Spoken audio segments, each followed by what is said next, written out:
오늘은 히브리서 10장 32절로 39절 말씀 가지고 하나님의 뜻을 행하고 연통을 회수하자, 이런 주제로 말씀을 나누겠습니다. 첫 번째 대지로 히브리서 10장 32절로 34절, 하늘 살 안에 더 나은 소유를 갖기를 알고 머물자.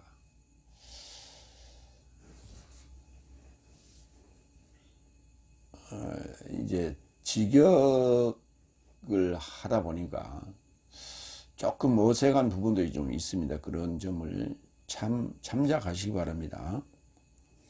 첫 번째 32절, 그래서 더 이전 날을 상기시켜라. 내 삶은 그 날 삶 안에서 조명받아 고난 삶의 큰 투쟁을 견뎠다. 지금 이제 여섯째 날과 일곱째 날 상황이라면 그 이전 상황을 지금 얘기하는 거예요. 그러니까 다섯째 날 이전 또는 여섯째 날 포함해서 그 날에 조명받고 고난받고 투쟁하고 견디는 이런 상황들을 기억해내라는 거예요. 그걸 기억하는 것은 앞으로의 미래의 전략과 힘을 이렇게 돋우는 그런 원동력이 될 수 있다라고 하는 것이죠. 더 이전, 타스 포테론, 비교급을 썼어요. 더 이전. 그러니까 금방 여섯째 날, 지금 여섯째 날과 일곱째 날 사이라면 여섯째 날 초반부보다 더 이전에 그런 얘기가 되겠어요. 타스 프로테론 헤메라스, 더 이전, 날 삶을 상기시켜라. 아나 밈네스코가 기억하다거든요. 회상하다 또는 기억하다인데, 아나니까 떠올리는 거예요. 상기시키는 거예요. 상기하다 6.25 우리 뭐 그러잖아요. 그런 의미예요. 그래서 떠올리라. 기억해서 이렇게 떠올리라. 고린도후서 1장 8절 9절 보겠습니다. 왜냐하면 형제 삶이여 아시아 안에서 내 삶에게 발생한 내 삶의 환난에게서 초월하여 네 삶인 깨닫지 못하길 원치 않는다. 네 삶이 깨닫지 못하기를 원치 않는다. 내 삶은 우월함을 조차 살기를 절망할 만큼 능력을 초월하여 짓누른다. 오히려 내 삶은 자신 안에서 사망 온도를 가진 것이니 이는 내 삶이 자신의 삶에 접해 있고자 신뢰한 것이 아니라 오히려 죽음 삶을 일으키는 하나님에 접하여 신뢰한 것이다. 고난의 상황이 그 사망 언도를 받을 만큼 그렇게 참 죽을 지경이었지만, 그렇지만 그걸 견딤에 있어서 내 자신을 믿는 것이 아니라 하나님을 신뢰했기 때문에 그것을 가히 견딜만 했다, 이런 얘기를 지금 고린도후서에서 하고 있습니다. 고린도후서는 고난과 위로에 관한 얘기입니다. 고난이 있고 반드시 하나님의 위로가 있다 하는 것으로 이제 얘기를 하고 있죠. 고통받는 그 모든 이들에게 필요한 그 책이 고린도후서라, 이렇게 말할 수 있어요. 마가복음 14장 72절, 그러자 두 번째 나온 닭이 울었다. 그러자 베드로스는 닭이 두 번 울기 전에 네가 나를 세 번 거부하리라고 예수께서 자기에게 언급하신 해설이 상기되어져 땅을 치고 울었더라. 그게 예수님께서 베드로스에게 닭이 세 번 울기 전에 나를 배신할 것이다, 이런 말씀을 하셨는데, 그거를 흐레마 해설이라 했는데, 그러니까 그 뭐랄까요? 뭐 이제 예언으로 볼 수도 있는 거죠. 예언으로 볼 수도 있는 거예요. 이제 내가 잡혀갈 때 상황인데 그때를 지금 예언한 것 같죠. 그런데 그거를 해설이라 흐레마로 썼어요. 예언이라는 단어를 쓰지 않고. 그래서 예언이라고 하는 것은 예상된 거다. 예상된 하나님의 그 계획의 순서를 예측해서 말씀드리는 게 예언이라고 할 수 있다면, 이거는 지금 전혀 예측할 수 없는 거거든요. 페트로스 자신도 예측 못했고 주변에 누구도 예측 못했어요. 설마 페트로스가 예수를 부인하겠어? 라고 하는 그런 예측 불가한 내용을 지금 주님께서 흐레마로 주셨다니. 그런데 그거가 상기됐다. 그가 상기됐다 하는 거예요. 그러면서 땅을 치고, 땅이란 단어는 없어요. 근데 하여튼 치고 울었더라. 그러니까 뭘 치고, 뭐 가슴을 치고 울었더니 땅을 치고 울었더니 이렇게 울었다. 그렇게 기록하고 있습니다. 그래서 해설은 훨씬 더 깊이가 있다. 예언이라고 하는 것은 우리가 이제 생각지 않았던 것이지만은 예측 가능한 내용을 언급한 미래에 예측 가능한 어떤 것을 언급할 때 그걸 우리가 예언이라고 했고요. 그러니까 예언은 단순히 내가 서울에서 부산으로 가는데 차를 타고 가는데 가다 보면 내비게이션이 다음 1km 후에는 어디입니다. 1km 후에는 뭐 휴게소가 있습니다. 3km 가면 주유소가 있습니다. 뭐 이렇게 나오잖아요. 그게 예언이에요. 그거는 예측 가능한 얘기를 지금 예측 가능한 얘기인데 지금 내가 운전하고 가고 뭐 이렇게 앞만 보고 가기 때문에 지금 어디쯤 가고 있는지 잘 모르잖아요. 그렇기 때문에 내비게이션이 중간중간 휴게소라든지 주유소라든지 어느 톨게이트라든지 이런 걸 알려주는 거 아니에요. 그게 예언이에요, 그게. 근데 전혀 예측 불가한 얘기를 했단 말이에요. 갑자기 지금 가고 있는데 3km 앞에 지금 교통사고가 있어갖고 차들이 지금 지연되고 있습니다. 뭐 이런 건 이건 해설이 해석되는 거죠. 그렇게 이해를 하시면 돼요. 해설도 미래에 관한 얘기고 예언도 미래에 관한 얘기지만 예측 가능한 미래는 예언이라 하고 예측 불가한 상황들을 말하는 건 해설에 해당된다. 흐레마에 해당된다. 이렇게 보시면 되겠습니다. 이어서 내 삶은 그날 삶 안에서 조명받아 빛을 받아 빛을 조명받았다. 다메섹에 가던 사울이 빛을 받았잖아요. 조명받았죠. 포티죠. 고난 삶의 큰 투쟁을 견뎠다. 그 조명받았기 때문에 고난 삶을 투쟁으로 견딜 수 있었죠. 투쟁, 알레시스, 견뎠다. 휘포메노, 뭐뭐 아래에서 머물렀다. 견뎠다. 에베소 1장 18절로 20절.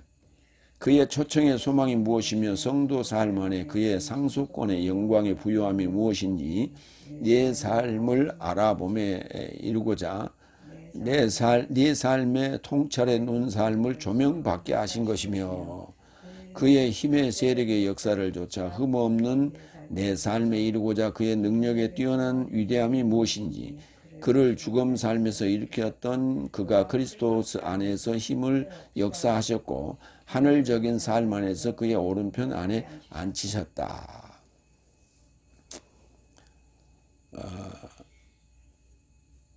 하나님의 역사하심, 내 삶의 통찰에 눈 삶을 통찰력 있게 이렇게 볼 수 있는 그 눈을 조명하신 거예요. 조명받게 하신 것이에요.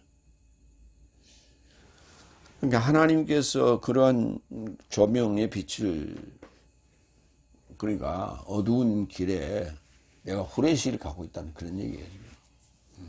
그 통찰력의 눈썰을 조명받게 하신 것이다. 그게 뭐냐면 알아볼 수 있는 것이죠. 알아봄에 이르고자, 알아봄화, 알아보려고 말이 알아볼 수 있도록 그런 얘기입니다. 디모데후서 2장 5절. 그래서 만약 누구나 경계하는데 적법하게 경계하지 않는다면 면류관 씌워지지 못한다. 면류관이 씌워지지 못한다. 경계하다. 경계하다라는 단어가 왜 갑자기 나오냐면 투쟁이라고 하는 그 명사의 동사가 경계하다 알레오예요. 아틀레오. 아틀레오에서 아틀레시스라는 투쟁이라는 단어가 명사가 만들어졌기 때문에 그런데 그 단어가 한 번 쓰였어요. 그래서 경계하다. 경기는 그 룰에 맞게끔 경기를 해야죠. 그렇지 않으면은 실격이나 호각을 불잖아요. 그 단거리 출발할 때 부정 출발이라고 그래가지고 늦게 출발하는 건 상관없어요. 근데 그 총 쏘기 전에 미리 출발하면 그런 실격에서 그냥 바로 그냥 퇴장시킵니다. 참 억울해요. 그 페널티를 한번 줄 수도 있는데 그냥 바로 퇴장이에요. 단에. 예. 참 그래서 유망주들은 굉장히 그때 그 부정 출발에 걸리면 억울해요. 그게 바로 경계하는데 필요한 룰입니다. 디모데후서 2장 10절. 선택한 삶을 인하여 이런 모든 삶을 인하여 내가 견디고 저 삶도 그리스도스 예수 안에서 내세적 영광과 결합하여 구원이 체험되게 하려 합니다. 구원을 체험하는 과정에서 필요한 덕목이 뭐냐? 환난과 고난이 반드시 오기 때문에 그것을 견뎌내야 돼요. 견뎌내야 돼요. 하나님께서 시험하시기도 하고요. 사탄이 시험하기도 합니다. 그러니까 아브라함에게 이삭을 모리아산에서 바치라 한 것은 하나님의 시험이었어요. 근데 하나님은 직접 시험하지는 않는다고 그랬어요. 누군가를 통해서, 사자를 통해서 또는 사탄을 통해서. 그 사탄도 사자에 해당됩니다. 그렇게 해서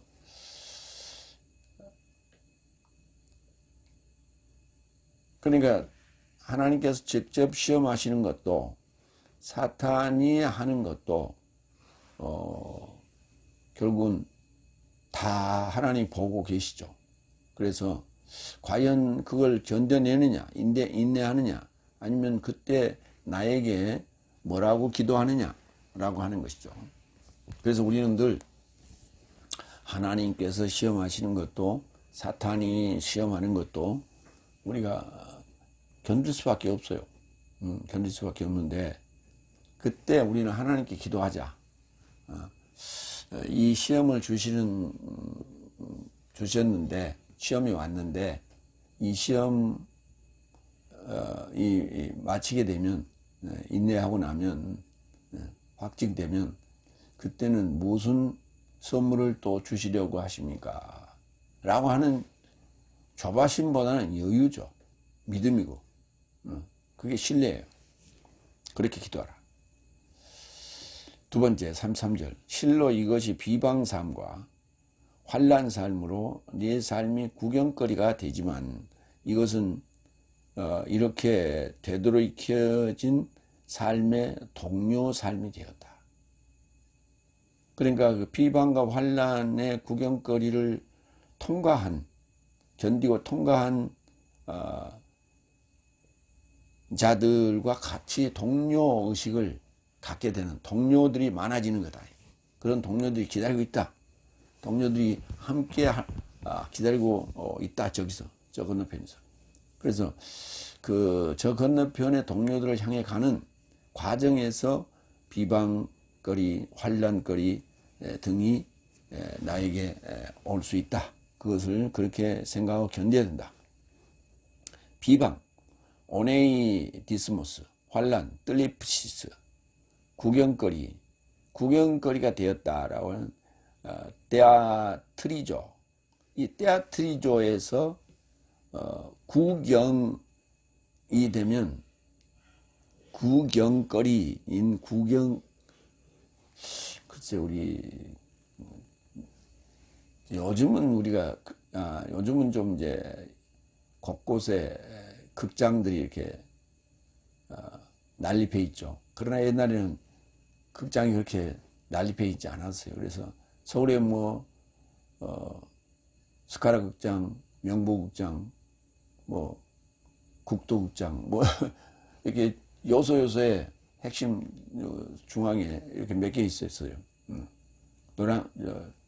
용산에도 하나 있긴 있었지만 거기 용산 같은 데는 한 3류극장, 그러니까 1류극장, 2류극장, 3류극장 그래가지고 3류극장 가면은 한 번 들어가면은 하루 종일 있는 거예요. 몇 편씩 막 상영하는 거죠. 이미 지난 거. 그러나 1류극장은 이제 개봉극장이라 갖고 아주 쌈박한 거, 금방 나온 거, 그런 것들을 볼 수 있죠. 근데 지금은 주변에 요소요소에 뭐 극장들이 많아가지고, 그리고 또 TV도 있고 해갖고, 그렇게 구경거리가 인색하지는 않습니다. 그러나 특히 시골 같은 데서 지금도 그렇지만 옛날 같은 때도 참 극장 하나, 군단이 하나 있을 정도, 읍단이 하나 있을 정도. 있으면 다행이고 없으면 그쪽으로 가야 돼요. 거기 그 극장이 이게 구경거리였어요. 그게 명사입니다. 그러니까 테아트리조라는 동사, 구경하다, 구경거리가 되다, 이 단어의 명사가 극장이에요. 참 재밌죠. 그러니까 사도행전에 보면 극장이 갑자기 나오고 극장이 뭐 잡혀가고 뭐 하는 그런 대목이 나오는데, 그게 뭐냐면 내가 구경거리가 되는 거예요. 내가 꼭 영화만 구경거리가 아니라 히브리서 13장 13절 따라서 이제 내 삶도 그의 비방을 짊어지고 진 밖에 그를 향해 나가자. 예수를 믿는 자들로서 비방을 당하는 것은 당연하다. 요즘 도예지에서는 그런 일이 별로 없죠. 그러나 미개한 그 나라나 우리 또 시골의 그 촌락단위에서는 다 그때 그 마을 촌락단위에서 예수를 믿는 자들이 많지 않았어요. 그런데 그 예수를 믿는 자들이 보면 다 소외된 자들 또는 장애인들 이런 분들이 교회를 다녔는데, 그들은 평상시에도 이렇게 따돌림을 받았지만은 교회 다닌다고 더 따돌림을 받았어요. 왜 그러냐면 주일날 그래도 깨끗한 옷, 집에 있는 깨끗한 옷 추려입고 다 정장하고 그러고 갔다 오거든요. 그러니까 이제 그 놀림거리가 됐었죠. 비방거리가 됐던 거예요. 그렇지만 그들은 감내했어요. 그런 상황을 우리가 되돌이켜보면 알 수 있다. 요한복음 16장 33절 내 삶이 내 안에서 평화를 갖게 하려고 이 삶을 네 삶에게 전한 것이다. 세상 안에서 네 삶이 환난을 가지나 오히려 담대하라. 내가 세상을 이긴 것이다. 예수님께서 이렇게 우리에게 힘을 보탰죠. 예. 세상 안에서 네 삶이 환난을 가지나 오히려 담대하라. 내가 세상을 이겼다.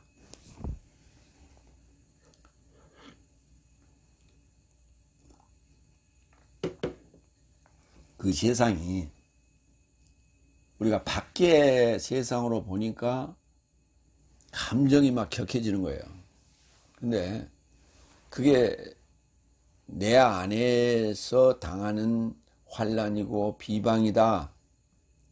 내가 세상이었거든요. 그러니까 내가 내한테 당하는 거예요.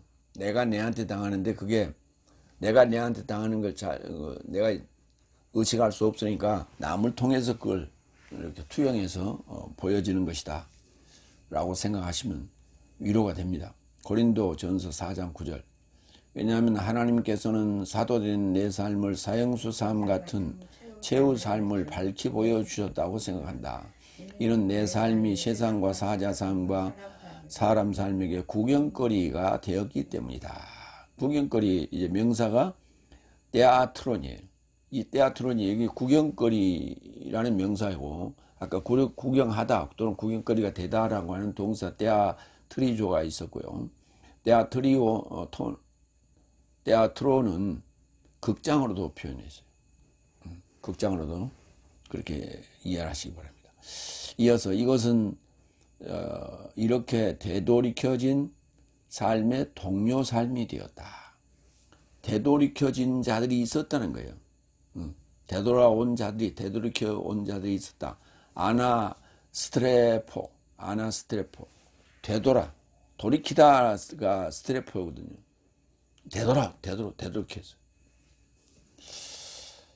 글쎄, 돌이킨 거나 되돌이킨 거나 같은 맥락이죠.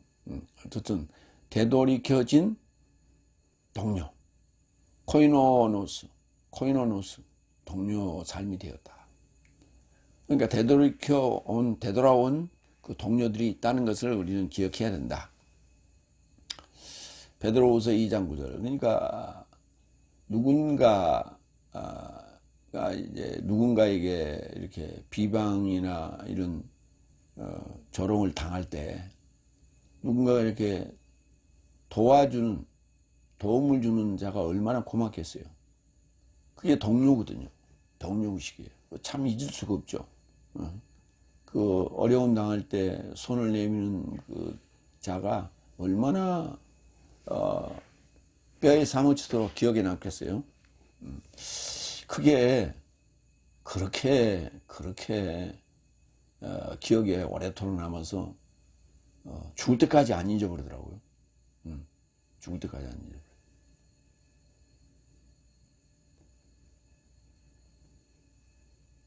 고린도후서 8장 23절.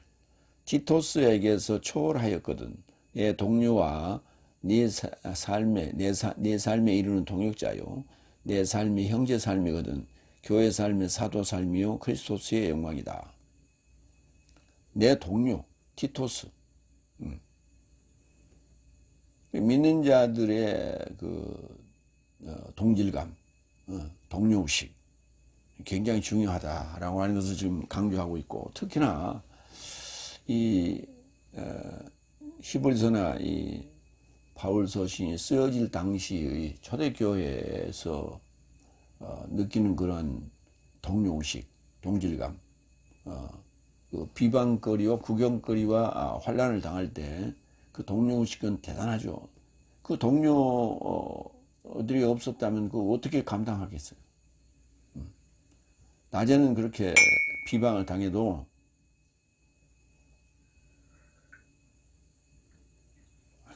그걸 어떻게 맞추냐? 참 기가 막히네요.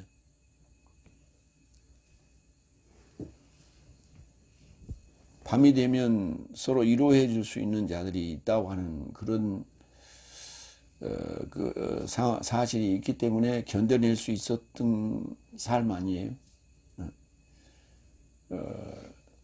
저 어렸을 때 그 시골에서의, 저는 그때 당시 교회를 다니지 않았지만은 교회 다니는 사람들 참 힘들었어요.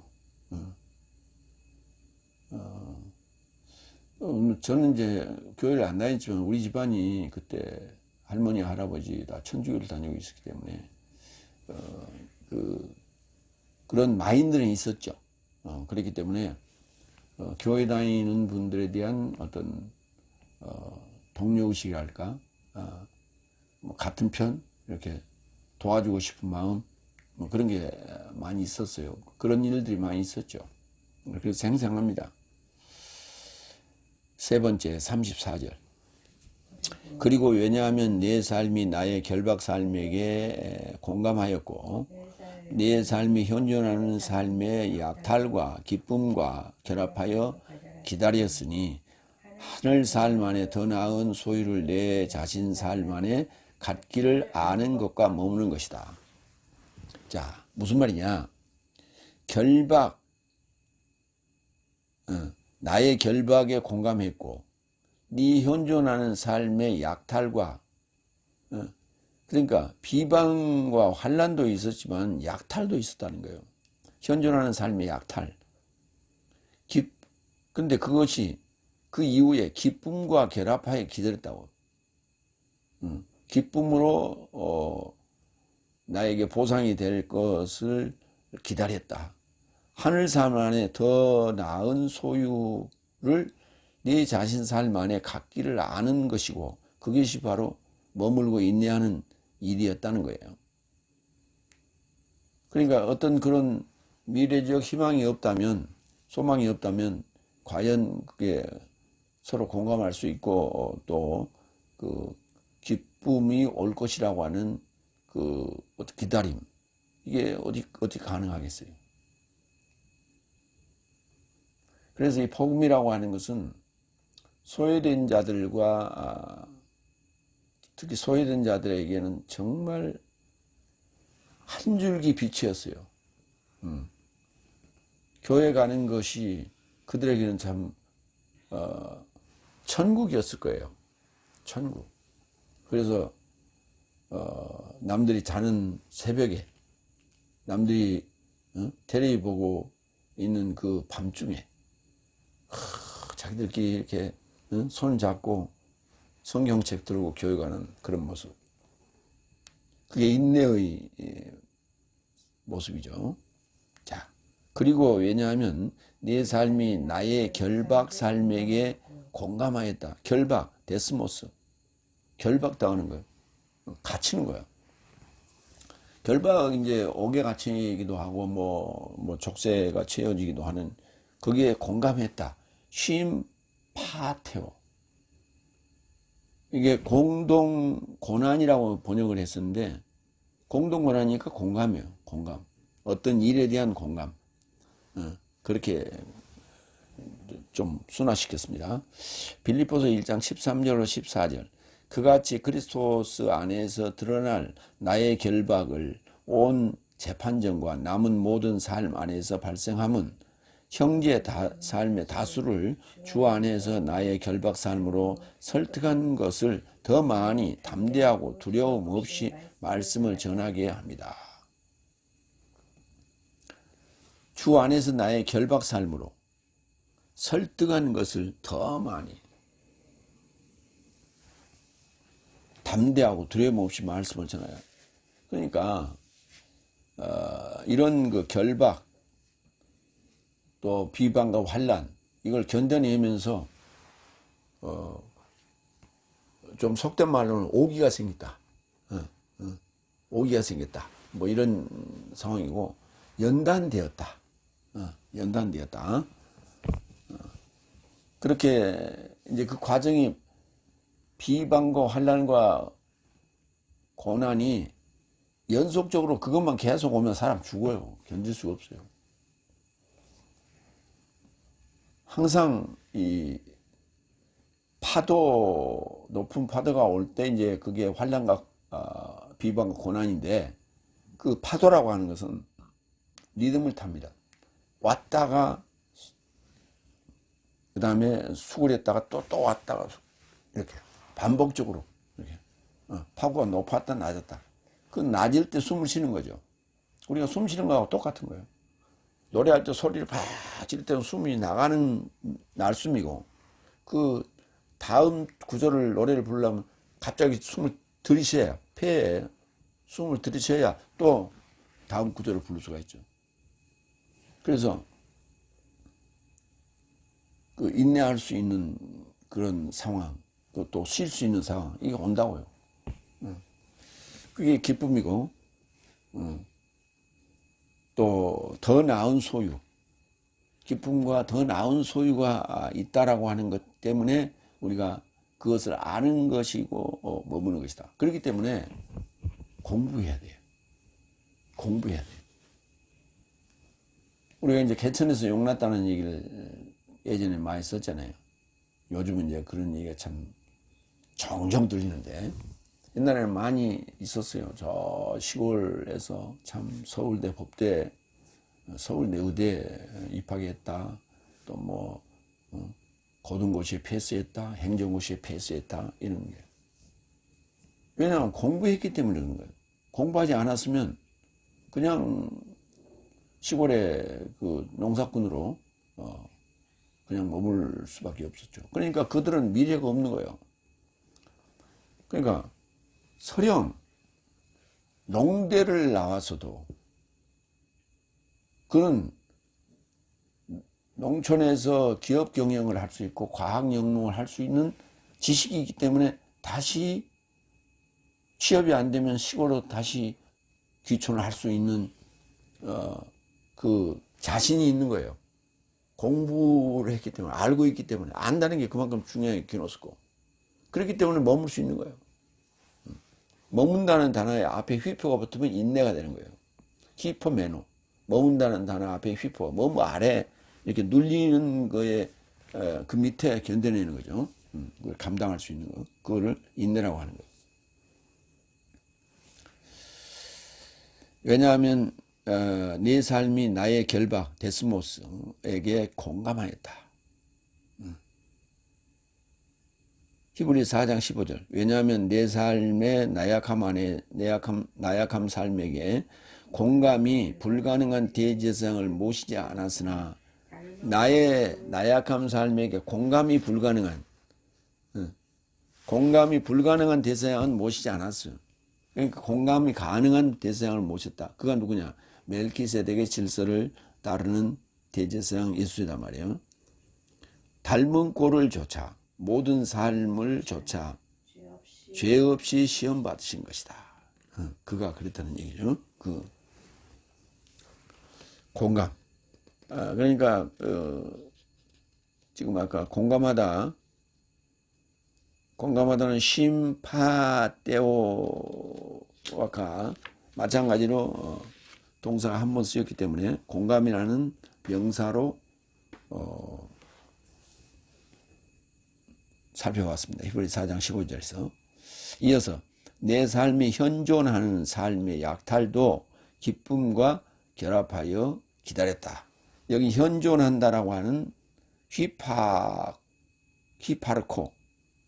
휘포아르코예요. 뭐뭐 아래 시작 또는 뭐뭐 아래 우두머리 이런 거예요. 그러면 뭐뭐 그러니까 아래는 형이 하학적인 요소고, 형이 하학적인 거예요. 형이 하학적인 부분인데, 그 아르코, 우두머리 또는 시작. 이 단어가 내가 견딜 수 있는, 내가 의지할 수 있는, 모든 인간들이 의지할 수 있는 게 그 현존하는 거예요. 현실적인 거예요. 그러니까. 현존한다. 현실적인 거.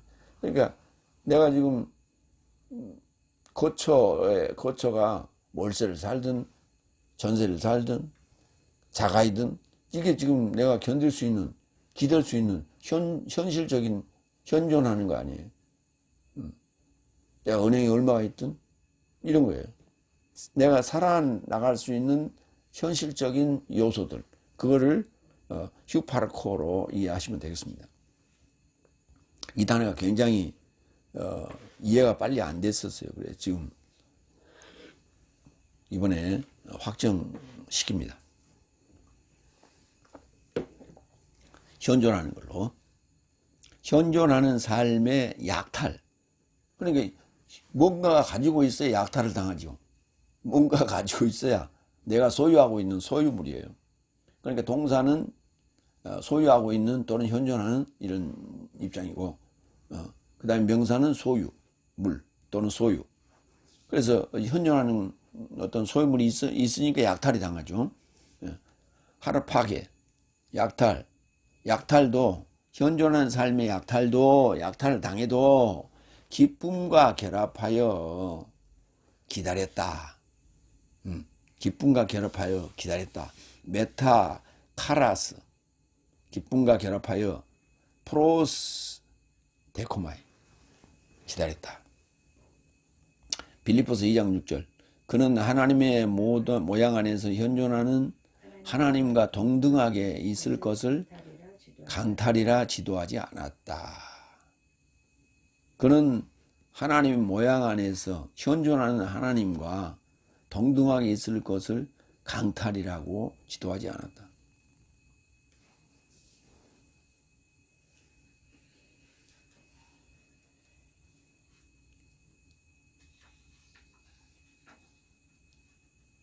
예수님의 지금 상황입니다. 예수님의 자신에 대한 상황을 지금 표현하고 있는 거예요. 마태복음 23장 25절 위선자인 서기관삶과 바리새인 삶이여 네 삶에게 화로다. 네 삶이 잔과 대접이 외부를 깨끗하게 하고 있으나 내부는 약탈과 무절제함에서 나온 것으로 가득하기 때문이다. 위선자죠. 그러니까 안팎이 다른, 안과 밖이 다른 행동을 할 때 그걸 위선자라고 하는 것이죠. 위선자인 서기관상과 바리새인 삶이여 네 삶에게 화로다. 외부는 잘 씻고 다니고 깨끗하게 하고 다니는데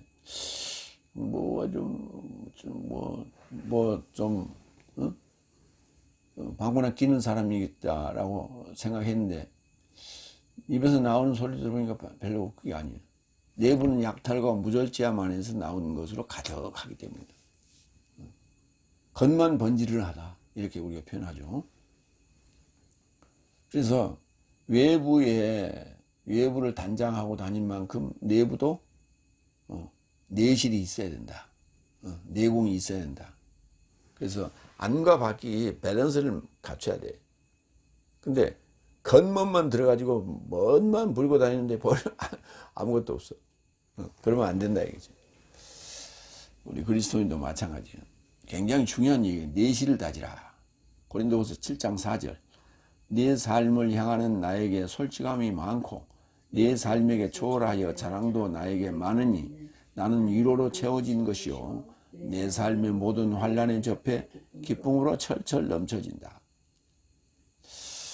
참 어려운 얘기입니다. 환난을 우리가 당할 때 기쁨으로 그 환난을 당했을 때 기쁨으로 철철 넘쳐진다.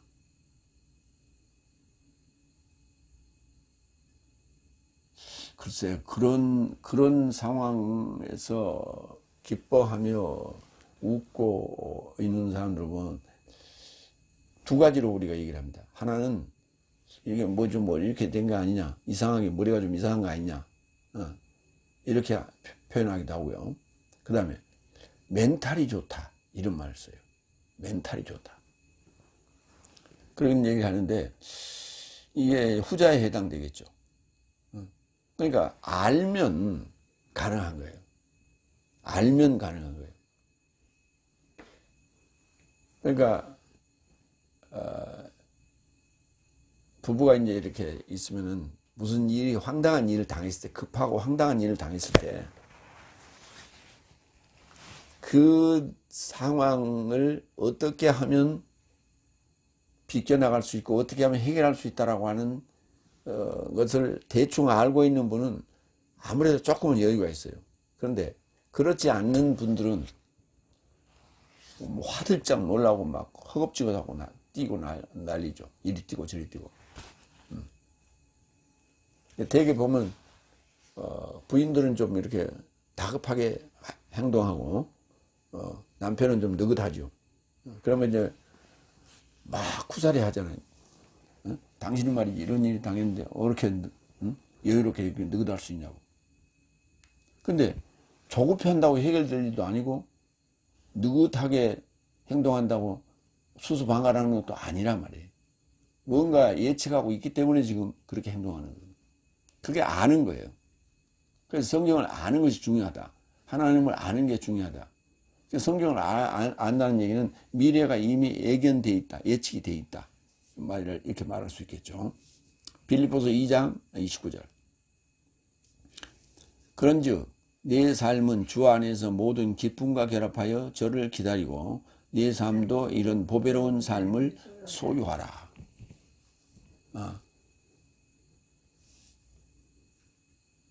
기쁨과 결합하여 저를 기다리는데, 그러니까 환난은 기쁨은 예수님을, 아버지를 만나는 거예요.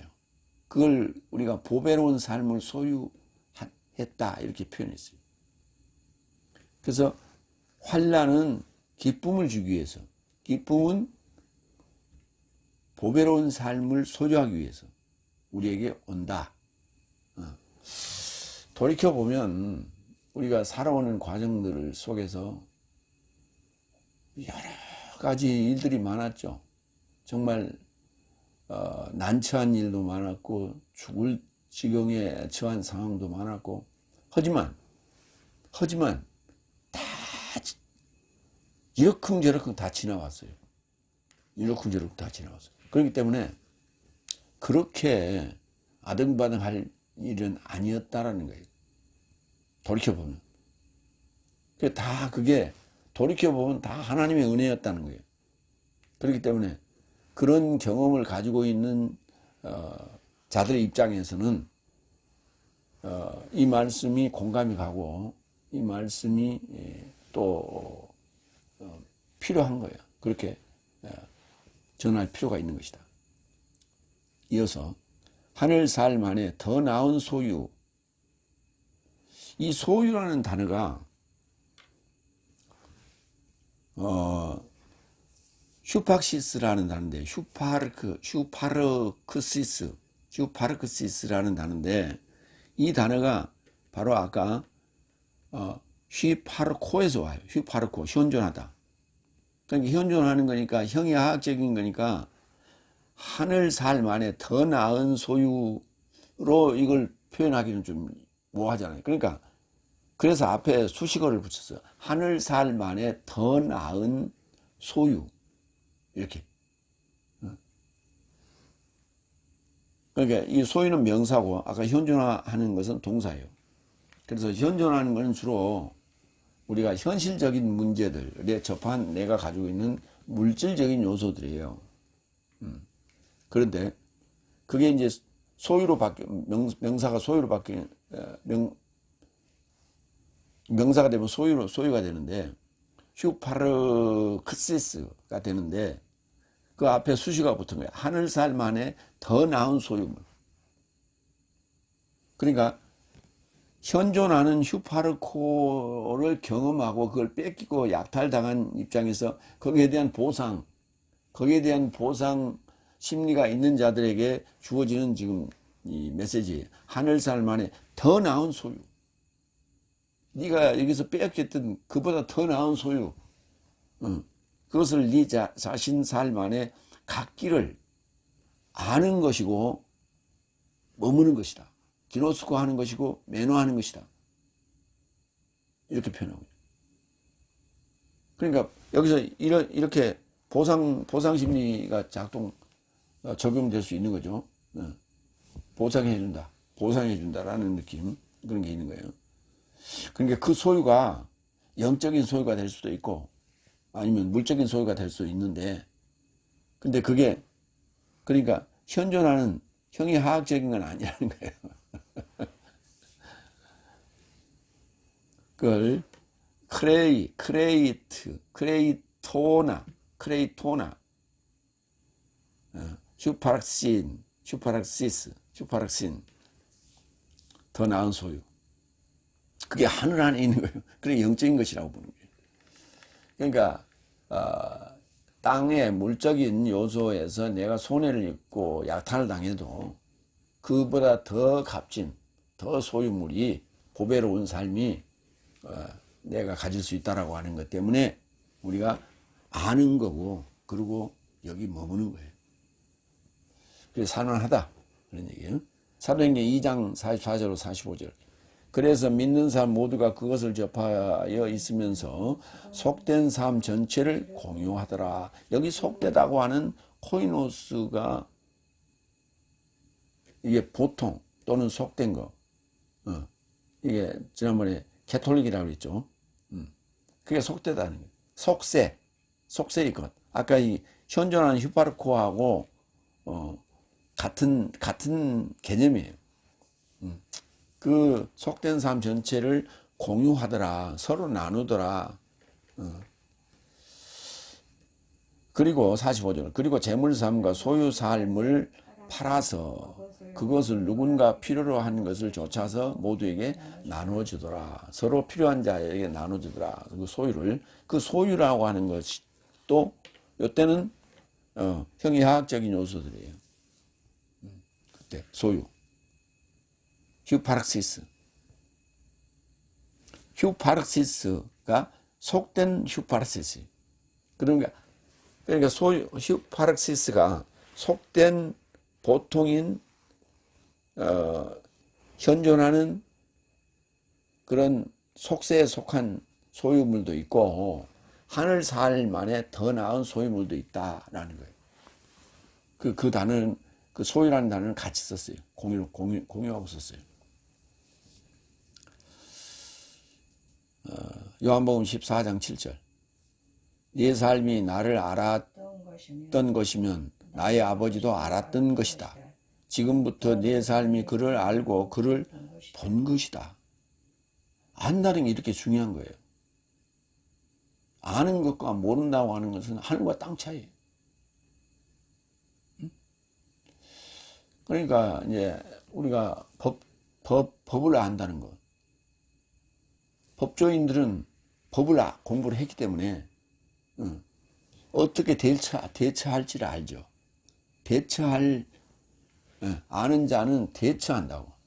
법을 알기 때문에 법정에 가서 아니면 조사받을 때 아니면 신문 받을 때 어떻게 해야 되겠다고 하는 걸 아는 거예요. 그래서 이제 그걸 교묘하게 이용하는 자들을 우리가 법꾸라지라 이렇게 표현하죠.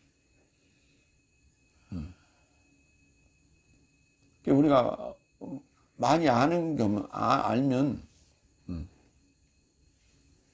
아무래도 걱정거리도 많고 참여할 일도 많지만 어쨌든 대처할 수 있는 상황은 우리에게 더 있겠죠. 알았다면. 그러니까 하나님을 제대로 알았더라면 예수님을 핍박하지 않았을 것이고 예수님을 제대로 알았더라면 그 사도들을 핍박하지 않았을 거예요.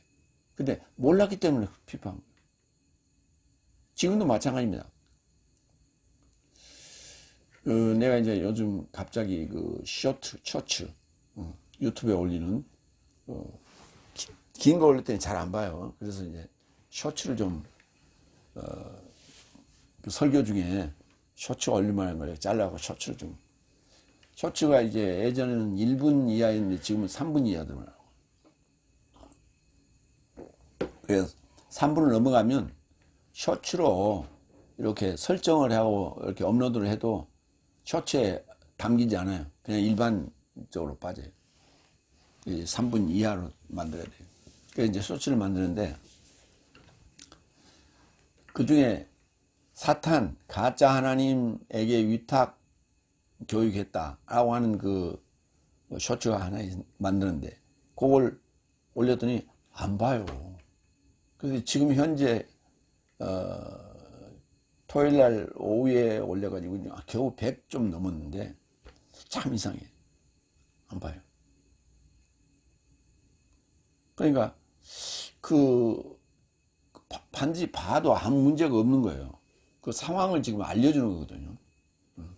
성경의 내용 우리가 궁금했던 부분을 알려준 건데 알려주고자 하는 것인데 그게 그 안에 뭔가 자기들 이렇게 들으면 문제가 될 만한 라고 생각해서 그렇게 회피하나 봐요. 보려고 하진 않아요. 알려고 하진 않아요. 그 어떤 선입견이에요. 그러니까 지금까지 쭉 봐왔던 분들은 그 봐도 문제가 될 게 없는데 근데 그 제목만 딱 보고 피하더라고요. 참 희한하다. 근데 그런 것도 있지만 만몬신을 떠나라. 만몬신을 버려라. 이런 제목으로 또 하나 올렸더니 그것도 안 보더라고요. 그래서 지난 주일날 오후에 그걸 다시 올렸더니 그때는 또 보더라고. 그래서 그 시차적인 것도 있지만은 일반적인 입장에서는 조금 이상한 제목이 있으면 피하더라고. 참 희한한 것을 경험합니다. 고린도전서 이어서 고린도전서 7장 20절 머물다. 각자 초청 안에서 초청받았으니 이 안에 머물라. 그러니까 이제 오늘 본문에 아는 것과 머무는 것이다. 이게 분사로 쓰였어요. 아는 것도 분사로 쓰였고 머무는 것도 분사로 쓰였는데 아는 것이고 머무는 것이다. 알고 머무는 거예요. 그러니까 머물 이유가 있다는 거죠. 이 세상을 우리가 살아갈 이유가 있다는 얘기를 하고 있는 거죠. 이 세상에서 살아갈 이유가 있다는 거예요. 야, 정말 우리가 속고 속이는 세상, 정말 이게 참 이 세상을 떠나고 싶다. 환멸, 느낄만 해요. 그렇지만 알고 나면 머무를 이유가 있다 라고 하는 거예요. 그러니까 고린도전서 7장 20절 각자 초청 안에서 초청받았으니 이 안에 머물라. 이 안에 머물라. 그 안에서 해결하라. 다른 데 가봐야 별 볼 일 없다. 그런 얘기. 그런 이제 의도로 써놨는데 조금 더 보충을 거기 써놨더라면 더 낫지 않았을까 하는 생각이 듭니다. 두 번째, 히브리 10장 35절 37절 하나님의 뜻을 행하고 연통을 회수하자. 좋은 얘기죠. 네 번째 35절 그런즉 내 삶의 솔직함을 벗어던지지 말라. 솔직함이 큰 보상을 갖는다. 솔직함이 큰 보상을 갖는다. 이 큰 보상이 아니라 솔직함이 큰 보상을 갖는다. 솔직하자. 솔직함. 그 유튜브에 보면 그 셔츠에 보면 그런 것들이 많아요. 그 속이는 거짓말하는 자와 그 다음에 그 피해를 당하면서도 그 거짓을 말하지 않고 솔직함을 갖는 정직한 자와 그 결말이 어떻게 되는가 해피엔딩으로 끝나는 그런 이제 그 만드는 것들인데요. 어떤 이야기들이에요. 권선징악에 관한 이야기들. 근데 그 권선징악에 대한 그 선에 대한 보상, 그런 짤들이 많이 올라와 있어요. 그런 느낌이죠. 솔직함은 그때 당시에는 손해를 보는 것 같지만 결과적으로는 큰 보상을 받게 된다 하는 얘기. 그런즉 내 삶의 솔직함, 파레시아. 이게 담대함이 아니에요. 담대함이 아닙니다. 담대함으로 많이 번역을 했는데 담대함 아니고 솔직함이에요. 파레시아. 솔직함을 벗어 던지지 말라고요. 벗어 던지지 말라고. 고통스러워도 입고 있으라고요. 유지하라고요. 매 아포발로 끊어서 던져버리는 거예요. 벗어 던지는 거죠. 그래서 아포발로 하지 말라. 솔직함이 큰 보상을 갖는다. 미스터 포도시아 보상. 사도행전 4장 13절 그래서 페트로스와 요한네스의 솔직함을 지켜보면서 저 삶이 무식하고 이기적인 사람인 줄 짐작했는데 예수와 함께 저 삶을 인식하고 저 삶이 놀라더라. 솔직함을 지켜보고 담대함을 지켜본 게 아니에요. 솔직함을 지켜봤어요. 무식하고 이기적인 사람인 줄 알았는데 예수와 함께 있던 저 삶을 인식하고 저 삶이 놀랐더라. 그러니까 예수님과 함께 했던 제자들이 야 저렇게 그 상황을 이렇게 캄프라치 하기 위해서 이렇게 거짓말하고 이렇게 하는 게 아니라 정말 저게 솔직합니다. 거기에 그러니까 탐복한 거예요. 거기 그 오순절에 모인 그 수레기들이 그 페트로스와 요한네스가 성령을 받고 외치는 그 솔직함에 탐복한 거예요. 솔직함을 벗어던지지 말라. 마가복음 10장 45절로 50절, 49절로 50절. 그러자 예수께서 서서 저를 부르라 언급하시니 저 삶이 소경을 불러 말하되 담대하라 일어나라 그가 너를 부르신다. 그래서 소경이 그 겉옷을 벗어 던지고 일어서서 예수를 향하여 갔었다. 여기서는 이제 겉옷을 벗어 던지자 그랬어요. 본문은 솔직함을 벗어 던지지 말라 그랬고 이 소경은 겉옷을 벗어 던져버렸다고. 그리고 겉옷은 뭐예요? 옛삶이죠. 소경 삶이라고 하니까. 소경이라는 옛살, 보지 못하는 그런 까만 눈을 벗어 던져버렸다고요. 그리고 일어서서 예수를 향하여 갔었다. 이렇게 표현하고 있어요. 그 상황이 벗어 던져야 할 때 벗어 던지고 벗어 던지지 말아야 할 때는 벗어 던지지 말아야죠. 네. 히브리서 2장 2절.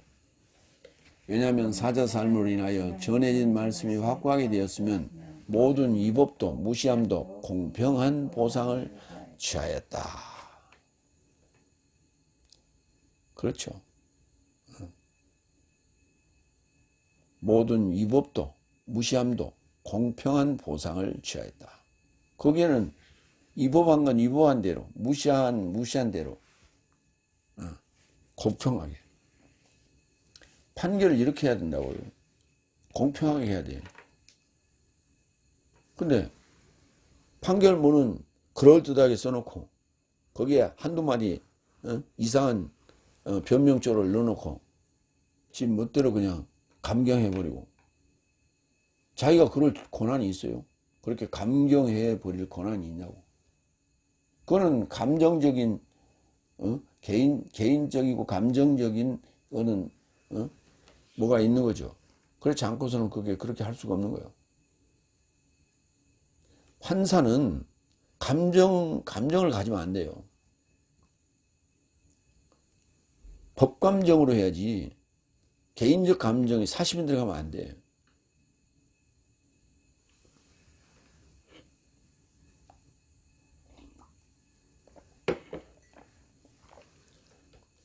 그래 그 전력을 보니까 1심에서 판결했던 게 2심에 가서 다 바뀌더라고. 그러니까 엉터리 판결한 거예요.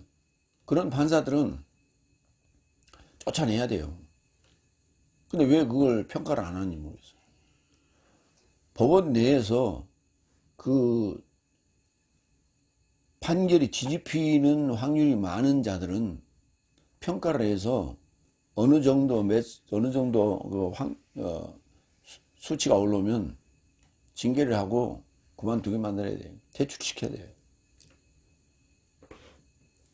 그 재판을 하는 게 아니라 사람들 심정을 뒤집어 놓는 거예요. 다섯 번째, 왜냐하면 하나님의 뜻을 행하고 연통을 회수하고자 내 삶이 인내의 필요를 갖는다. 하나님의 뜻을 행하는데 인내가 필요하죠. 근데 그때 주어지는 보상은 연통이에요. 그건 내가 당연히 받을 거예요. 그러니까 연통을 맡겨놓은 것 같은 느낌이에요. 근데 그것을 하나님 뜻을 행하면 그것을 내가 회수하는 거예요. 콤이죠. 그때 내 삶이 인내의 필요를 갖는다. 인내가 꼭 필요하다. 그럴 때 하나님 뜻을 행하는데 인내가 필요하다. 그러면 뜻을 행하면 뭘 줍니까? 연통을 준다고요. 연결된 소식을 준다고요. 뜻은 텔레마고요. 회수한다 콤이죠. 요한겔리야. 연통을 회수하는 거예요. 코미조 유앙겔리아, 에판겔리아, 유앙겔리아가 아니라 에판겔리아. 내 삶이 인내가 필요하다. 슈퍼메노. 슈퍼메노가 아까 인내하다고. 슈퍼모네는 인내예요. 슈퍼메노는 인내하다. 슈퍼모네는 인내. 데살로니가전서 4장 3절. 왜냐하면 하나님의 뜻은 이것이다. 음행으로부터 내 삶을 멀리할 내 삶의 거룩함이다. 음행으로부터 멀리하고 내 삶이 거룩해지는 거예요. 그럼 거룩해지려면 어떻게 해야 돼요? 하늘에서 뜻이 이루어진 것 같이 땅에서 뜻이 이루어져야죠. 하늘에서도 사탄을 내쫓아야 되고 땅에서도 사탄을 잡아서 무저에게 집어넣어야 돼요. 그래서 사탄과 같이 있으면 안 돼. 같이 있을 수가 없는 거예요. 귀신과 겸상할 수 없어요. 그게 거룩이에요. 흙과 벽이 같이 있을 수 없다. 선과 악이 같이 있을 수 없다. 그게 그래서 없어져야 될 요소는 제거해야 돼요. 그게 이것도 좋고 저것도 좋고 그게 아니에요. 그건 거룩이 아니에요. 그래서 이것도 좋고 저것도 좋고는 뭐예요? 회색 분자라고 그래요. 검정색도 아니고 흰색도 아니고 검정색과 흰색을 섞어놓으면 뭐예요? 회색이 나오죠. 그걸 회색 분자라고 그래요. 회색 분자. 사쿠라. 옛날에 그런 말 많이 썼죠. 신민당 때. 히브리서 11장 39절 40절. 이런 모든 삶이 믿음으로 인하여 증언받았어도 연통을 회수하지 못하였으니. 그러니까 뭐예요? 이게 다섯째 날까지 끝나버리기 때문에 여섯째 날을 통과했어야만이 연통을 회수할 수 있는데 아직 연통을 회수하지 못하고 거기서 머물렀어요. 그러니까 히브리 11장에 나오는 믿음의 장로 삶이 믿음의 선진들이에요. 이런 모든 삶이 믿음으로 인하여 증언받았어도 연통을 회수하지 못하였으니 내 삶이 없이는 저 삶이 완전하게 되지 못하게 하려고 내 삶에 관하여 하나님의 더 나은 어떤 것을 미리 보이신 것이다. 내 삶이 없이는 저 삶이 완전하게 되지 못한다니까요. 내 삶이 여섯째 날, 일곱째 날 마무리를 해줘야 돼요. 그래야만이 연통을 회수하는 거예요. 연통이라는 그게 연결된 소식인데 그걸 어디를 보면 마태복음 1장에 족보를 늘 얘기하잖아요. 제가 마태복음 1장의 족보에 아브라함과 다윗의 자손 예수 그리스도의 탄생의 책이다. 그래서 아브라함은 이삭을 낳고 이삭은 야곱을 낳고 이렇게 쭉 이어져서 예수 그리스도라는 예수가 탄생하게 되는데 이것이 연결된 소식으로 나와 내 삶에 관하여 내 삶이 없이는 내 삶이 거기에 연결돼야 된다고. 연결돼서 더 나은 어떤 것을 보여주셨는데 그게 바로 내가 42대에 내가 연결될 때 그게 부활이에요. 그게 연통이에요. 연결된 소식이에요. 이 연결된 소식을 그때 회수하게 되는 거예요. 그러니까 아브라함도 이삭도 야곱도 그 42대 모두가 다 뭐예요? 아직 미완성으로 끝나는 거예요. 내가 거기에 42대에 들어가야만이 42대에 딱 들어가야만이 이게 완성이 되는 거예요. 그때 연결된 소식 그렇게 되는 거예요. 그걸 그때 회수하게 되는 거예요. 그러니까 42대에 들어가는 내 삶은 완성체고 그 전까지는 뭐예요? 성경은 그러니까 미완성으로 나에게 오는 거예요. 성경이 미완성인 41대의 미완성인 상태로 나를 만나게 되는 거예요. 그래서 내가 그걸 이해하고 내가 42대에 들어가야 되겠구나. 그 42대에 들어가려면 어떻게 해야 돼요? 모반을 해야죠. 사탄에 대한 모반, 로마 황제에 대한 모반, 서기관 바리새인에 대한 모반, 이게 필요한 거예요. 이 모반이 없이는 42대에 내가 들어갈 수 없어요. 모반자만이 그 42대에 들어갈 자격이 있는 거예요. 히브리 12장 1절. 내 삶에게 휩싸인 많은 증인 삶의 구름을 가지고 있으니 결론적으로 내 삶도 모든 무거운 것과 어울리기 쉬운 좋은 죄를 벗어던지고 인내로 인하여 내 삶의 목전에 놓인 투쟁을 달리자. 이때 인내가 필요하다. 이때 인내가 필요하다. 무거운 것과 어울리기 좋은 죄를 벗어던져야 될 건 이거예요. 무거운 것과 어울리기 좋은 모든 좋은 죄를 벗어던져야 돼. 그러고 인내해야 돼. 매미가 땅속에 있다가 올라와가지고 그 땅속에서 7년간이나 입고 있던 갑옷을 애벌레의 갑옷을 거기에 올라가서 그 무거운 것을 벗어던져야 돼. 쫙 찢어져요. 그러면서 그 등이 갈라지고 속살이 여달저달한 속살이 그 빠져나오는데요. 굉장히 힘들어요. 그걸 허물을 벗는데 엄청 힘들어. 그러고 나와서 굉장히 위험한 상태죠. 그러니까 그 탈을 벗는 허물을 벗는 그런 갑각류라든지 이런 동물들은 그 허물을 벗고 나왔을 때가 가장 위험한 상태예요. 그때 견뎌야 돼. 인내해야 돼. 이걸 인내해야 돼. 그 굳어지기까지. 그 연한 그 살들이 굳어지기까지 인내해야 돼. 그래서 죄를 벗어 던지고 그 다음에 인내라는 단어가 등장하는 거예요. 근데 우리가 잘못하면 잡혀 먹을 수 있죠. 그래서 투쟁해야 되고 인내해야 돼. 그런 자에게 이제 그 연통이라고 하는 에판겔리아가 회수되는 거예요. 회수되어지는 거예요. 6번째 37절. 왜냐하면 잠시 잠깐 후에 오시는 이는 지체하지 않고 도착하실 것이다. 잠시 잠깐 후에 오시는 이는 누구예요? 예수님이죠.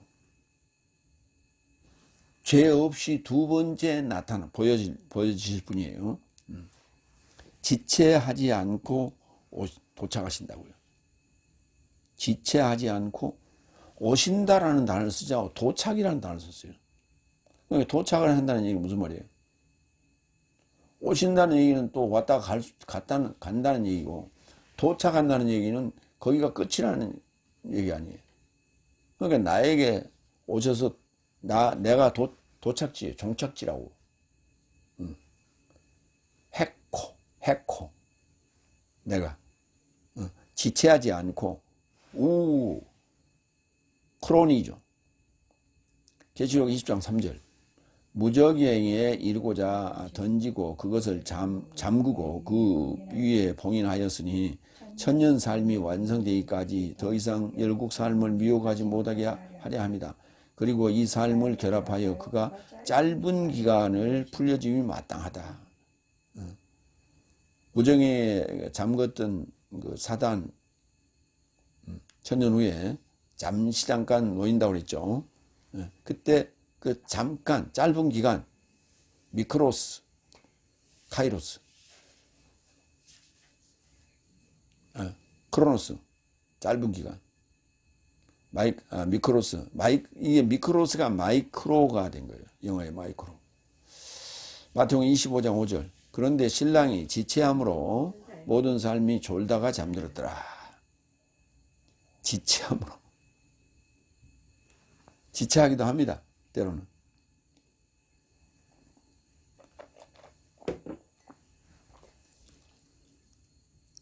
그때 이제 그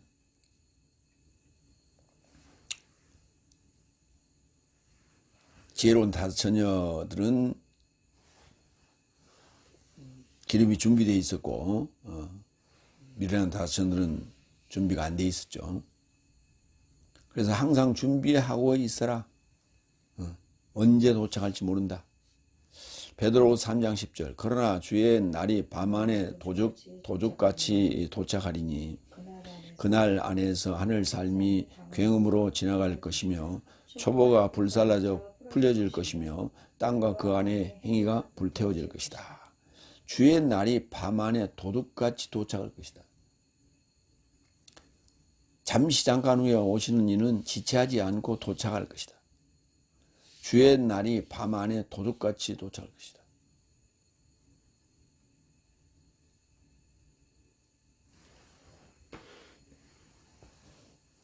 깨어있으라는 얘기죠. 밤에 도착한다는 얘기는. 근데 물리적인 시간에 인 밤에 도착한다는 얘기가 아니고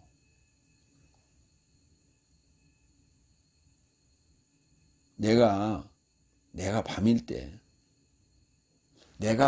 때 도착하시는 거예요. 주의 날이 밤에 도착하는 거예요.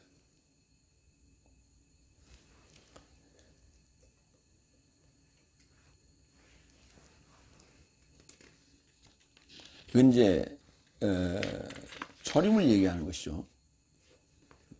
죄 없이 두 번째 보여질 상황은 지금 지체하지 않고 도착하실 것이고, 세 번째 이제 마무리합니다. 히브리 10장 38절 39절. 의인은 믿음에서 나서 살 것이다. 일곱 번째 38절.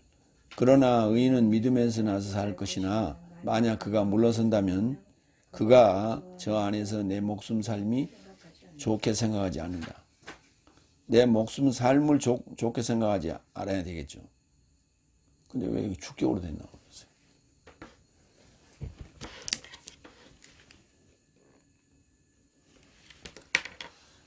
그러나 의인은 믿음에서 나서 살 것이다. 로마서 1장 17절에 있는 내용의 말씀이 또 거기 또 쓰였어요. 네. 의인은 형용사입니다. 디카이오스. 왜냐하면 의인은 믿음에서 나서 살 것이라고 기록된 바와 같이 그 안에서 복음 안에서 하나님의 의가 믿음에 이루고자 믿음에서 나서 계시된다. 하나님의 의는 믿음에 이루고자 믿음에 나서 계시된다.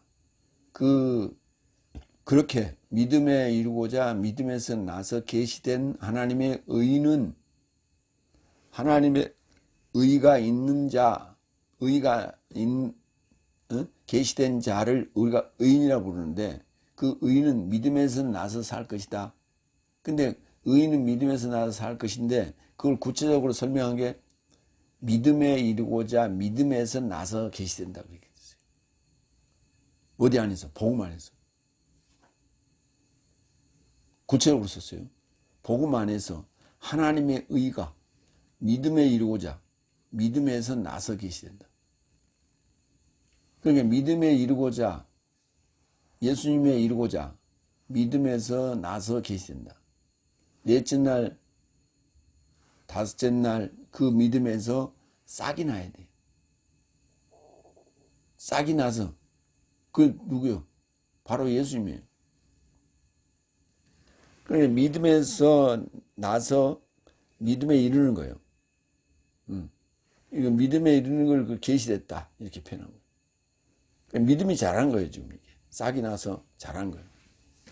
그래서 넷째 날 다섯째 날 믿음에서 싹이 난 그 믿음이 예수님이에요. 그렇게 계시된다고요. 그 자를 우리가 의인이라 지금 부르는 거예요. 하나님의 의를 가진 의인이다 이렇게 부르는 거예요. 만약 그가 물러선다면 그가 저 안에서 내 목숨이 좋게 생각하지 않는다. 저 안에서 내 목숨이 좋게 생각하지 않는다.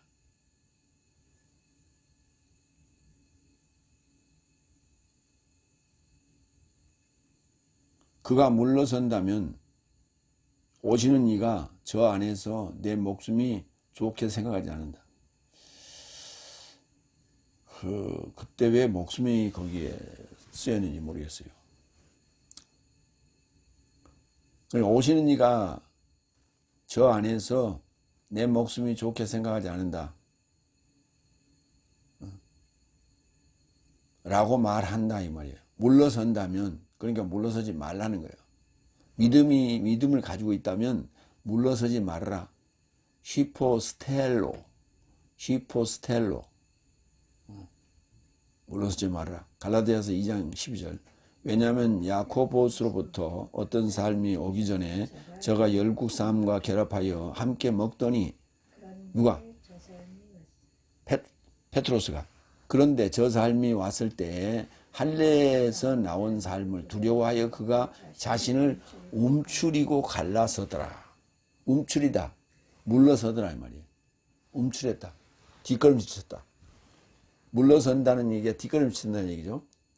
그러니까 우리가 감당할 수 없는 난처한 상황이 올 때 뒷걸음치잖아요.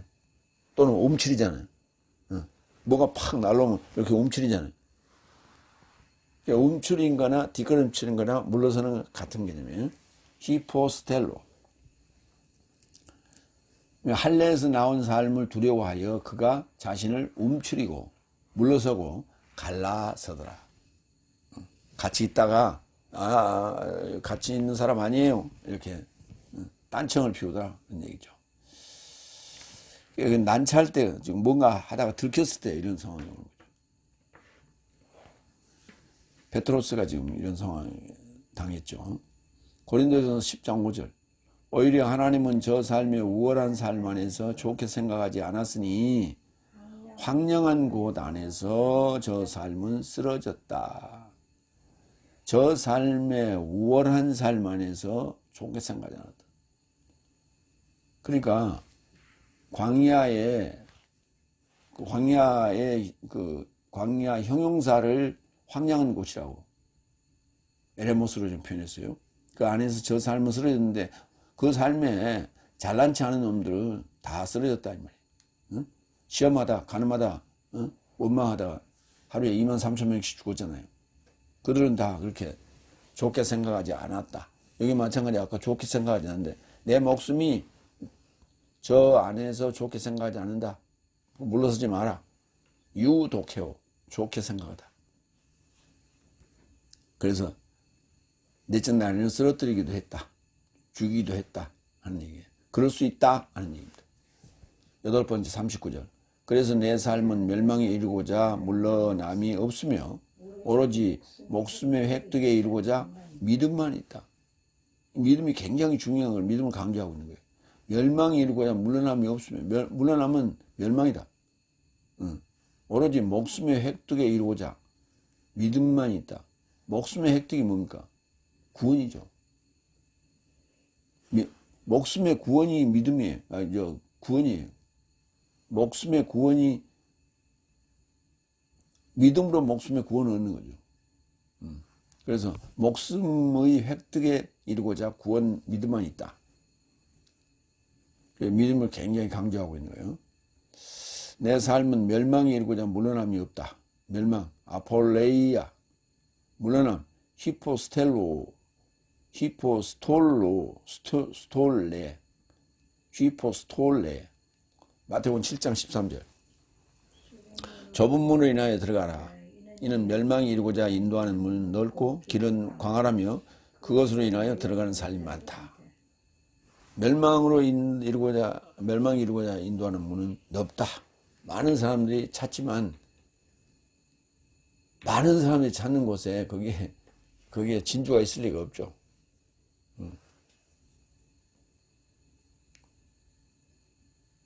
거기에 보물이 있을 리가 없죠. 그래서 좁은 문으로 들어가라. 귀한 보물들은 그렇게 좁은 문을 통과해야만이 우리가 차지할 수 있는 거죠. 사도행전 20장 20절. 내 삶에게 보고하지 않고 네 삶을 가르치고 대중과 집 삶을 조차 동반하는 것에 나는 하나도 물러서지 않을 것 같다. 하나도 물러서지 않은 것 같이 물러서다. 대중과 집 삶을 조차 동반하는 것에 나는 하나도 물러서지 않아.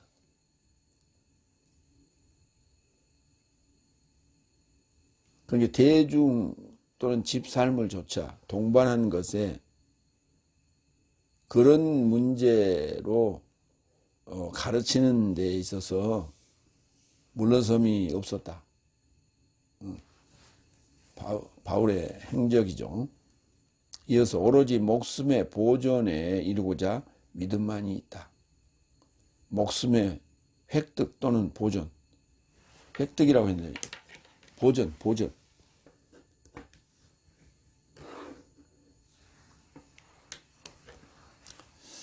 이 보존과 보전이 있는데, 보존은 이미 갖고 있는 걸 유지할 때 보존 거예요. 보전은 더 진취적인 거예요. 갖고자, 쟁취하고자 이렇게 더 진보적인 그런 행동을 보전 그럽니다. 보전이라는 단어는 페리 포이에시스인데 이 단어는 보전하다, 페리 포이에오마이에서 옵니다. 예. 그래서 이 단어는 보전 또는 보전하다. 보전에 이르고자 믿음만이 있다. 베드로전서 2장 9절 보전 봅니다. 그러나 네 삶은 선택한 족속이요 왕다운 제사장이요 거룩한 열국이요 보전에 이르는 백성임은, 이 백성은 지키면서 앞으로 진취적으로 나가야 되겠다는 거죠. 그런 백성이라. 보전에 이르고자 백성임은 어떻든 네 삶을 어둠에서 초청하여 그의 놀라운 빛에 이르게 하신 자의 덕행을 네 삶이 발표하게 하려는 것이니. 그렇기 때문에 진취적으로 앞으로 나가는 거죠. 보전. 로마서 1장 17절. 아까 믿음 또 나오는데, 왜냐하면 의인은 믿음에서 나서 살 것이라고 기록된 바와 같이 그 안에서 하나님의 의가 믿음에 이르고자 믿음에서 나서 계시된다. 믿음만이 있다. 믿음만이 있다. 믿음이 중요하다. 히브리 11장 1절. 믿음은 소망하게 된 삶의 실체요 보지 못하게 된 사실의 책망이다. 두 가지 양면성을 갖고 있단 말이에요. 믿음을 가지고 볼 수도 있고 그 이면에는 보지 못하는 거예요. 두 가지 역할을 하는 거예요. 그러니까 보지 못하면 책망이에요. 그러니까 믿음이라는 게 이제 우리가 식물의 씨앗과 같다 그러네. 씨앗은 뭐예요? 땅에 떨어진 한 톨이 땅 속에 들어가서 뭘 바라보는 거예요? 태양을 바라보면서 지향적인 일을 하죠. 그러면서 이제 이렇게 싹이 나와서 땅을 뚫고 올라오는 거 아니에요? 이게 지향성이기 때문에. 근데 그 지향성을 행동하는 이 싹은 무엇 때문에? 열매를 맺기 위한 거예요. 열매를 맺기 위해서 무럭무럭 자라기 시작하는 거예요. 이렇게. 근데 목적 없이 그렇게 무작정 자랄 수는 없잖아요. 그렇게 자라지는 않잖아요. 그러니까 이 씨앗이 미랄이라고 생각합시다. 미리 싹을 틔워서 올라올 때, 싹을 틔울 때부터, 그 전부터 이 밀은 다 많은 열매를 맺어야 되겠다라고 하는 그 목적을 달성하기 위해서 여기서부터 출발하는 거예요. 그게 믿음인 거예요. 그러니까 우리가 갖는 믿음은 실체를 만나야겠다. 실체를 만나야 되겠다. 실체가 돼야 되겠다라고 하는 그 믿음을 갖고 출발하는 거예요. 근데 그게 없이 그냥 무조건 그냥 교회만 다니고 그러다 보면 뭐 천국 가겠지 이러고 오는, 그렇게 다니는 자들은 넓은 길로 가는 자들이고, 넓은 문으로 들어가고자 넓은 길로 가는 자들이고, 그들에게는 책망이 있을 따릅니다. 뭘 보지 못했던 거예요? 소경이죠. 믿음은 있다고 하면서 소경은. 그러니까 밀알이 땅에 떨어졌는데 소경인 자는 싹을 틔울 필요가 없죠. 왜? 미래를 보지 못하기 때문에. 나의 결과를 보지 못하기 때문에. 나의 결과를 보지 못하는 믿음은 책망, 밟아. 없애버리는 거예요. 싹을 못 틔우니까 밟아버리는 거예요. 그러나 나의 결말을 보는 자들은 그게 뭐예요? 나의 결말이 뭐예요? 실체 아니에요. 그게 믿음이라는 거예요.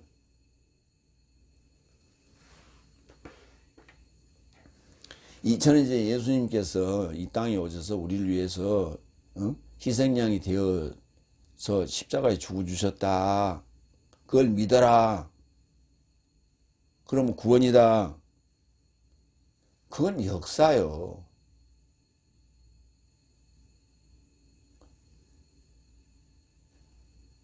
우리나라에 고구려라는 저 북방의 나라가 있었는데 그때 광개토 대왕이라는 자가 본래 이름은 담덕이었는데 그 자가 17세 때인가 18세 때인가 왕위에 올라와서요. 그때부터 그 영토를 넓히고 그 제국을 만들기 위해서 힘썼다. 그런 광개토 대왕이 있었어. 거기에 지금 중국에 가면 광개토 대왕비가 이렇게 서 있잖아. 아직도. 믿어라. 예, 믿겠습니다. 똑같은 거요. 2000년 전에 예수님이 중동의 이스라엘에서 활동하셨다. 믿어라. 그럼 구원이다. 그거다 뭐 다른 게 뭐 있어. 믿음은 그게 아니라니까.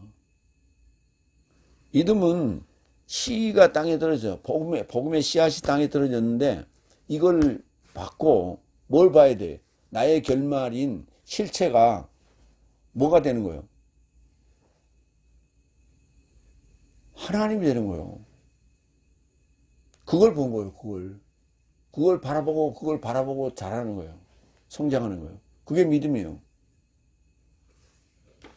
근데 그 목표도 없이 그냥 믿음만 가지고 있어요. 무슨 믿음인지 모르겠어요. 믿습니까? 그러면 아멘. 그게 아니라는 거예요. 마무리합니다. 이전 날 삶 안에서 조명받아 고난의 삶의 큰 투쟁을 견뎠고 이것이 비방 삶과 환난 삶으로 내 삶의 구경거리가 됐지만 솔직함을 벗어 던지지 말라. 솔직함이 큰 보상을 가지며 하나님의 뜻을 행하고 연통을 회수하는데 인내하자. 의인은 믿음에서 나서 살 것이나 믿음을 가지고 물러서지 말자. 아멘. 기도하겠습니다.